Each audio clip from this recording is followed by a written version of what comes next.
មិនគិតចំណេញឬខាតដីការវាស់វែងនិងបោះបង្គោលព្រំដែនបណ្ដោះអាសន្នគឺដើម្បីកំណត់ខ្សែព្រំដែនដែលត្រឹមត្រូវរវាងកម្ពុជានិងថៃការវាស់វែងនិងបោះបង្គោលព្រំដែនបណ្ដោះអាសន្នជាមួយថៃមិនមែនដើម្បីគណនាអំពីការចំណេញឬខាតដីនោះទេប៉ុន្តែដើម្បីកំណត់ការខណ្ឌសីមានៅលើដីជាក់ស្ដែង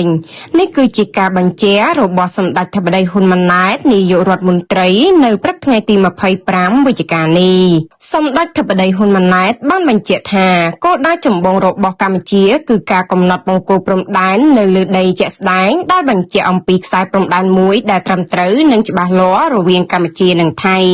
ដោយផ្អែកលើមូលដ្ឋាននៃឯកសារគតិយុត្តដែលបន្សល់ទុកពីសម័យអាណាព្យាបាលបារាំងនិងច្បាប់អន្តរជាតិសម្ដេចធិបតីជឿថាការនេះគឺជាវិធីសាស្ត្រដោះស្រាយបញ្ហារយៈពេលវែងដើម្បីឈានទៅរកបញ្ចប់ជម្លោះនិងបង្កលក្ខណៈឲ្យប្រជាពលរដ្ឋនៅតំបន់តាមព្រំដែនដែលមានបញ្ហាអាចទទួលបានសេចក្តីសុខនិងបន្តជីវភាពរស់នៅជាប្រក្រតីឡើងវិញ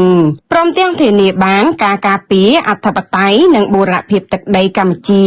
គួរជ្រាបថាតាមស្មារតីដែលបានឯកភាពគ្នារវាងគណៈកម្មការចម្រុះខណ្ឌសីមាព្រំដែនគោកកម្ពុជាថៃ JBC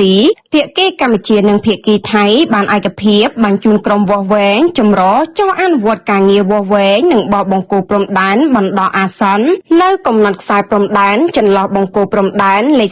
42ដល់47នៅខេត្តបន្ទាយមានជ័យនិងលេខ52ដល់59នៅខេត្តបាត់ដំបងកិច្ចការងារនេះត្រូវបានគេយកមកជជែកវែកញែកតាមបណ្ដាញសង្គមដោយចោទសួរនិងបង្ហាញកង្វល់ថាកម្ពុជាខាតប្រយោជន៍ឬបាត់បង់ទឹកដីជាដើម